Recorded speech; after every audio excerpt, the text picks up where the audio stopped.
दोस्तों, कैसे हैं आप सब। चलिए हम आज मिलकर चौहान वंश पढ़ेंगे। कल की क्लास आप लोगों ने नहीं देखी हो तो मेरे YouTube channel study with piece पर जाकर आप देख सकते हो। ठीक है, चलिए स्टार्ट करते हैं।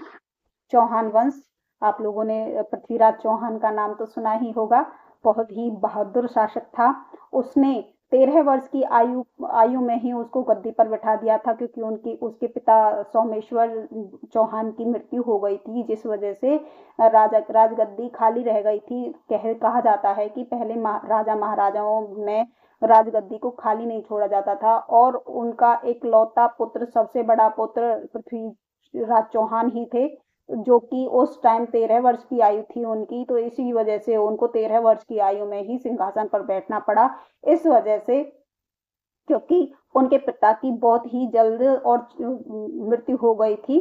ठीक है, तो चलिए हम और डिटेल में पढ़ेंगे। जैसे जैसे हम पढ़ेंगे तब वैसे वैसे हम डिटेल में इन बातों को करेंगे। ठीक है, किस तरह कैसे हुआ चौहान वंश के बारे में आज हम डिटेल से पढ़ने वाले हैं। तो देखिए, सबसे पहले हरियाणा में चौहान वंश। तोमर वंश की खराब हालत को देखकर, देखो हमने कल तोमर वंश पढ़ा था, तो उसके आगे हम पढ़ेंगे। जब तोमर वंश की हालत खराब हो गई थी, उस हालत को देखकर अर्णव राज ने 1130 ईस्वी में हरियाणा पर आक्रमण कर दिया। कहाँ आक्रमण कर दिया? हरियाणा पर आक्रमण कर दिया। इस राजवंश के संस्थापक का नाम था राजा वसुदेव चौहान, जिसने तोमर वंश पर आक्रमण किया। विग्रह राज चतुर्थ चौहान वंश का एक शक्तिशाली शासक था। उन्होंने महाराजाधिराज की और परमेश्वर की उपाधि धारण की तथा हरियाणा सहित दिल्ली पर कब्जा किया, जिसमें हरियाणा का प्रमुख रूप से हांसी का दुर्ग था। चौहान वंश के महान एवं अंतिम जो शासक थे वो पृथ्वीराज चौहान थे। उसके बाद हमारे जो पृथ्वीराज चौहान की मृत्यु के बाद चौहान वंश का अंत हो गया। और आप लोगों को पता ही होगा, पृथ्वीराज चौहान, मोहम्मद गौरी जो था उसने पृथ्वीराज चौहान की हत्या की थी, और वो भी धोखे से की थी। धोखे से नहीं की थी, उसको पकड़ लिया था, और उसके बहुत ही बुरी तरह से, आप लोगों को पता हो तो, पृथ्वीराज चौहान को उसने बहुत ही बेदर्दी से मारा था। उसके हाथ काट दिए, उसकी आंखें फोड़ दी, है ना। तो इस तरह से ऐसी उत्पीड़नाएं पहले उसको देकर तब उसको मारा था। तो चलिए, चौहान वंश के महान एवं अंतिम शासक कौन थे? पृथ्वीराज चौहान तृतीय थे, जिन्होंने दिल्ली के आसपास अपने पराक्रम से चौहान वंश के की महान साम्राज्य की स्थापना की। पृथ्वीराज चौहान को राय पिथौरा भी कहते थे। क्या कहते थे पृथ्वीराज चौहान को? राय पिथौरा भी पृथ्वीराज चौहान को कहा जाता था।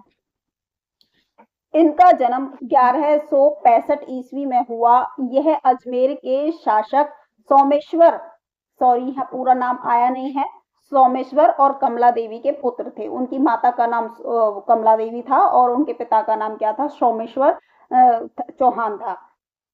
तो जब उनका जन्म हुआ तो वो 1165 ईस्वी में हुआ था। अब जो उसके चाचा का लड़का था, मतलब उसके जो विग्रह राज था, उसने बहुत ही चाल चली। विग्रह राज ने बहुत ज्यादा चाल चलकर वो पृथ्वीराज चौहान के खिलाफ हो गया, और वो उनकी मृत्यु का कारण, उनकी जो पिता की मृत्यु हुई थी पृथ्वीराज चौहान की, उसने उनको विग्रह राज ने धोखे से मरवाया था। विग्रह राज ने अपने पिता को भी धोखे से मरवाया था, अपने भाई को भी मार दिया, और अपने पृथ्वीराज चौहान के पिता को भी मार दिया। लेकिन पृथ्वीराज चौहान फिर भी विग्रह राज से बहुत ही प्रेम करता था, अपने बड़ा भाई मानता था, और वो उस पर बहुत ही भरोसा करता था। लेकिन लास्ट में जब पृथ्वीराज चौहान को ये पता चला कि सारी हत्याओं का कारण बड़े भाई हैं, तो उसने उनको बंदी बना लिया, और विग्रह राज उनकी कैद से भाग गए, और वो राजा जयचंद के वहां जाकर छुप गए।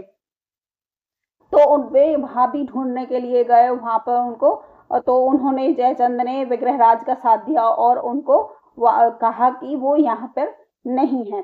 तो इस तरह से पृथ्वीराज चौहान की एक कहानी रही। आगे बढ़ते हैं। पृथ्वीराज चौहान के बिना किसी हथियार के शेर को मार गिराया। देखो, जब एक बार की बात है, पृथ्वीराज जब राजा नहीं थे, तो वो अपने पिता के साथ गांव का ब्यौरा करने के लिए गए थे भेष बदल कर। तो एक गांव में जब वो पहुंचे तो उन लोगों ने बताया कि यहाँ एक शेरनी है जो लोगों को खा जाती है, उसका लोगों का आखेट करती है अगर उसके सामने कोई आ जाए। तो उन्होंने पृथ्वीराज चौहान के पिता ने और पृथ्वीराज ने इसका हल करने के लिए सोचा, तो उन्होंने उसके लिए एक जाल बिछाया। रात को वो चुप छुपके से एक घर में उन्होंने शरण ली, मतलब छुप गए। और रात को जब वो शेरनी आई तो वो कुछ ढूंढ रही थी, इधर उधर देखकर पृथ्वीराज चौहान ने ये उसको नोटिस किया कि ये कुछ ढूंढ रही है, ये ढूंढने के लिए आई है।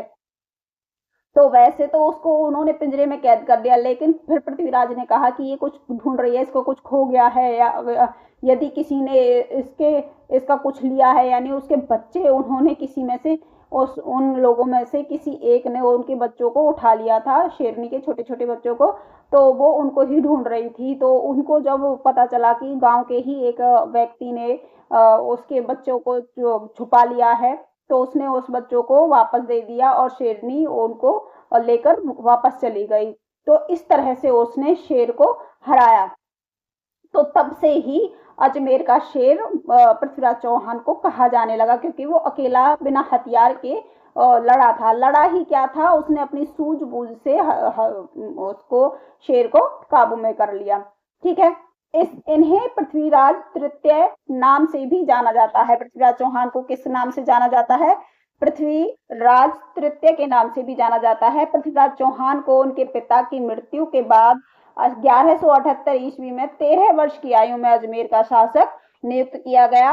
इनकी बहादुरी एवं शौर्य से प्रभावित होकर इनके नाना अनंगपा जो दिल्ली के सिंहासन पर बैठे थे, उन्होंने इनकी बहादुरी को देखकर इन्हें दिल्ली का उत्तराधिकारी घोषित कर दिया कि मेरे बाद ये दिल्ली के शासक बनेंगे।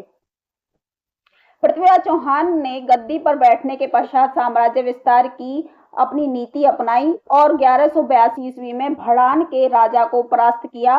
किसको? भड़ान के राजा को परास्त किया और रेवाड़ी और भिवानी, अलवर, इन क्षेत्रों को अपने साम्राज्य में मिला लिया था। इस वंश के प्रमुख राजा कौन कौन से थे मैं आपको बता देती हूँ। एक तो है विग्रहराज 734 से 759 तक, और गोविंद राज प्रथम, इन्होंने 809 से लेकर 836 ईस्वी तक, विग्रहराज द्वितीय 971 से लेकर 988 तक, और विग्रहराज तृतीय 1070 से लेकर 1090 तक, और विग्रहराज चतुर्थ 1050 से लेकर 1164 ईस्वी तक राजा रहे।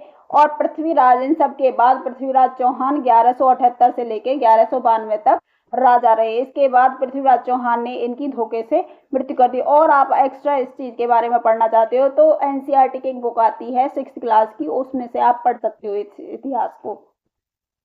तरावड़ी की लड़ाई देखो, तरावड़ी की जो लड़ाई हुई थी वो करनाल में हुई थी, यानी तरावड़ी यानी तराइन। यहाँ पर 3 महत्वपूर्ण युद्ध लड़े थे।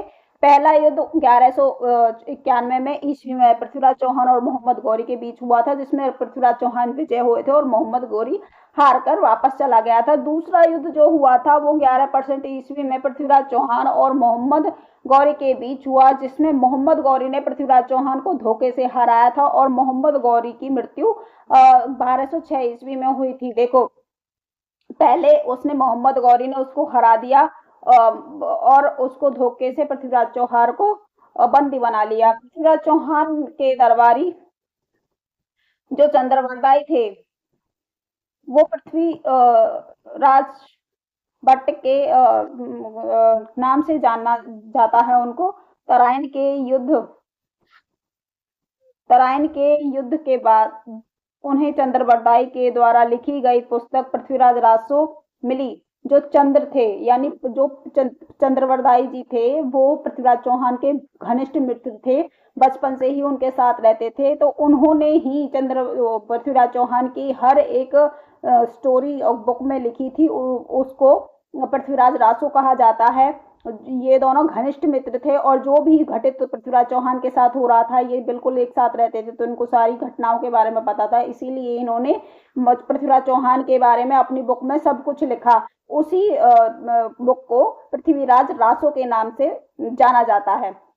तराइन का तीसरा युद्ध 1215 से लेकर 16 ईस्वी में इल्तुतमिश ने जल्दीज पराजित किया था और इनके बाद गुलाम वंश की स्थापना हुई थी। इल्तुतमिश के आक्रमण के बाद गुलाम वंश की स्थापना हो गई थी और चौहान वंश का अंत हो गया था पृथ्वीराज चौहान की मृत्यु के बाद, क्योंकि मोहम्मद गोरी ने सबसे पहले तो पृथ्वीराज चौहान को बहुत बुरी तरह से उसको पीड़ित किया, उसके बाद उसकी मृत्यु की सिर काट कर, उसके बाद मोहम्मद गौरी की मृत्यु हो गई और पृथ्वीराज चौहान भी समाप्त हो गया। जो चंद्रवरदाई ने पृथ्वीराज रासो लिखा था उसके बारे में आप सब लोग जानते हैं, उसको अगर पढ़ेंगे तो सारी पृथ्वीराज चौहान की कहानी उसमें लिखी हुई है। उसके बाद 1215-16 ईस्वी में इल्तुतमिश के आक्रमण के बाद गुलाम वंश की स्थापना हो गई और चौहान वंश का अंत हो गया। इसके बाद हम आप सब मिलकर कल क्या करेंगे, गुलाम वंश पढ़ेंगे। अब यहीं तक हम चौहान वंश को समाप्त करते हैं। यही थी छोटी सी कहानी चौहान वंश की। कल हम गुलाम वंश की कहानी लेकर आएंगे, यानी क्लास लेकर आएंगे। तो चलिए मिलते हैं नेक्स्ट गुलाम वंश के साथ। तब तक के लिए धन्यवाद। लाइक शेयर सब्सक्राइब करते रहिए और पढ़ते रहिए।